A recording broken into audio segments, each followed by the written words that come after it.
Cut money দিতে না পারায় আবাসের তালিকায় নাম নেই বহু যোগ্য উপভোক্তার। কাটমানি অভিযোগে এবারে বিদ্ধ কংগ্রেস সিপিএম জোট পরিচালিত গ্রাম পঞ্চায়েত। এই ঘটনায় মালদার হরিশ্চন্দ্রপুর ১ নম্বর ব্লকের বরুই গ্রাম পঞ্চায়েতের শিমুলিয়া পাঠানপাড়া এলাকায় বিক্ষোভ দেখালো বঞ্চিত উপভোক্তারা। অভিযোগ, কংগ্রেসের পঞ্চায়েত প্রধান রাজীব খান আবাস যোজনায় ঘর পাওয়ার জন্য টাকা দাবি করেছিলেন। টাকা দিতে না পারায় তালিকা থেকে বাদ পড়েছে বহু উপযুক্ত প্রাপকের নাম। অন্যদিকে প্রধানের ভাই আবুল কালাম আজাদের রীতিমতো অট্টালিকা বাড়ি রয়েছে, কিন্তু তার নাম রয়েছে তালিকায়। আরো প্রধান ঘনিষ্ঠদের নাম রয়েছে এই তালিকায়। আবাসের তালিকা নিয়ে এই বেনিয়ম এবং দুর্নীতিতে সরব হয়েছে গ্রামবাসীরা। যদিও প্রধান রাজীব খানের দাবি, ব্লক প্রশাসনের তরফে আবাস যোজনার সার্ভে করা হয়েছিল, নামের তালিকা নিয়ে পঞ্চায়েতের করণীয় কিছু নেই বলেই দাবি তার। বাস্তব কথা তো আপনি শুনলেনই, প্রতিটা বেনিফিশিয়ারির মুখ দিয়ে তো শুনলেন যে বাস্তব ঘটনাটা কি আছে। এখানে লিগ্যাল কাঁচা বাড়ি থেকে গেছে, হাফ কাঁচা হাফ পাকা ফুল পাকা অলরেডি কমপ্লিট হয়ে গেছে। তাহলে কেন নামগুলো কাটলো যারা পাওয়ার যোগ্য? কেন নাম কাটলো? যেহেতু ওরা তৃণমূল করে।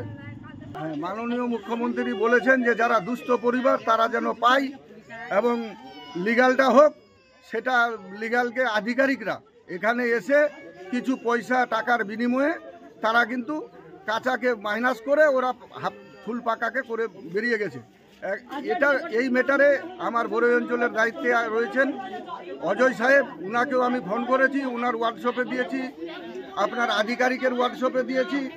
টোটাল আমার জেলা পরিষদ থেকে, আমার এমএলএ বিধায়ক নিহার রঞ্জন থেকে শুরু করে আমি প্রতিটার জায়গায় জানিয়েছি এই রিপোর্টটা, যে অরিজিনাল লিগ্যাল 7টা 8টা বাড়ি ভিক্ষা করে খাই, যে বিদেশে মনে করেন ভিক্ষা করে খাই, যার বাড়ি নাই থাকার, অন্যের বাড়িতে গিয়ে বসবাস করে সেই বাড়িগুলাকে হ্যান্ড কেটে গেছে।